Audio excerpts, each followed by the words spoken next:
You know that feeling you need something from someone, and you just know it's going to be a fight. You're already dreading it. Well, today we're going to talk about something really powerful, how you can get what you want, even from the toughest people, without any of that conflict. We're talking about winning without intimidation. I mean, we have all been there, haven't we? You're dealing with, I don't know, an unhelpful customer service rep or a coworker who just will not budge, and you feel totally stuck. It's like, okay, do I dig in for a fight that's going to ruin my day, or do I just give up and walk away feeling completely steamrolled? It's a terrible choice. And yeah, those really are the two standard options, aren't they?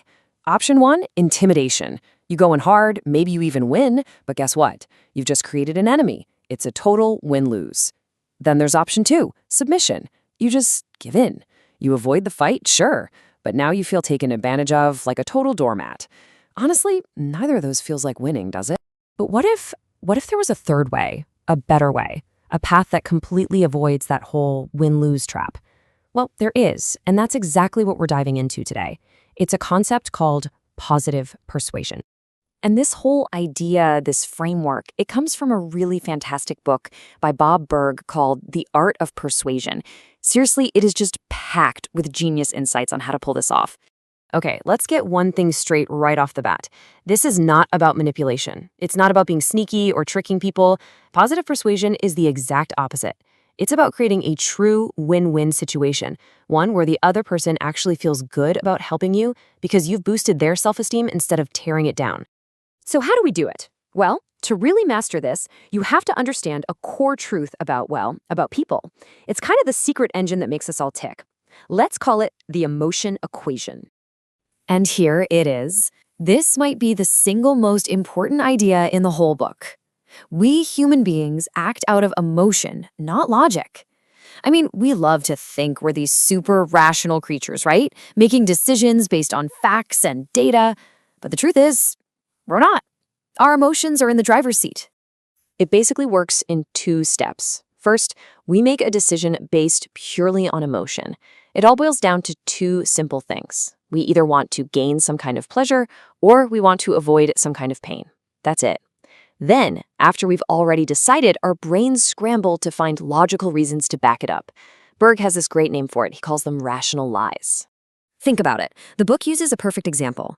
Let's say you're on a tight budget, but you're walking past this amazing steakhouse. The smell hits you, your emotional brain just goes, I want that steak. And then boom, the logical brain kicks in to justify it. You know, I need the protein for that big project tomorrow. Or, hey, I've been working so hard, I deserve a little treat. Sound familiar? We all do this. We cook up these so-called logical reasons for something our emotions already decided for us. So what's at the very heart of all this emotion? It's the ego. Simple as that. Your ego, my ego, everyone's ego. It's constantly trying to do two things. Gain pleasure, which means feeling important, feeling respected, and avoid pain, which means not being embarrassed, not looking foolish, not losing face. If you get this, you get everything. Okay, so that's the psychology behind it. That's the why. But you're probably thinking, great, but what do I actually do? So let's get practical. I'm going to give you two incredibly powerful techniques that you can literally start using today. All right, technique number one. This one is an absolute game changer anytime you disagree with someone. It's called the I message. And the whole point is to phrase what you're saying so the other person doesn't immediately throw up their defenses. So here's the difference. Normally, we use a you message, right? It's accusatory. You're not appreciating me as a loyal customer. See how that just sounds like an attack? It puts their ego on the back foot immediately. But watch what happens when we flip it to an I message. Instead, you say, I feel that possibly I'm not appreciated as a customer of value. Huge difference. You're not blaming them. You're just explaining how you feel. It's a tiny shift in words, but it completely changes the dynamic. It disarms them and opens the door for a solution, not a battle. Okay, on to technique number two. Now, this one is going to sound a little weird at first. It's super counterintuitive, but trust me, it is ridiculously effective, especially when you feel like you have zero power in a situation. It's all about handing over power. Here's the setup. You're in a spot where you have absolutely no leverage. You need their help. Now, your instinct might be to try and grab for some control, right? Wrong. That's a losing battle every time. The real strategy here is to do the exact opposite. You give your power away completely. You just hand it over to them. And it comes down to 8 little words. Seriously, these are like magic. If you can't do it, I'll definitely understand. Think about what that does. All the pressure is just gone. You're telling them, hey, your ego is safe with me, you're in charge. If you say no, it's totally cool, there's no penalty. You've completely disarmed them.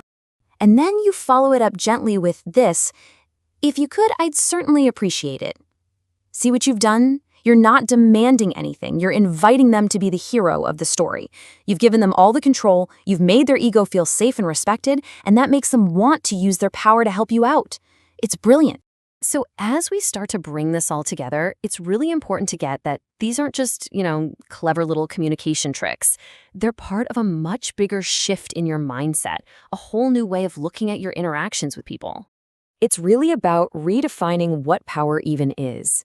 See, true power isn't about dominating someone or forcing them to do what you want. No way. True power is the ability to get things done in a way that benefits everyone involved, creating outcomes where everybody walks away feeling good. That's what real, lasting influence looks like.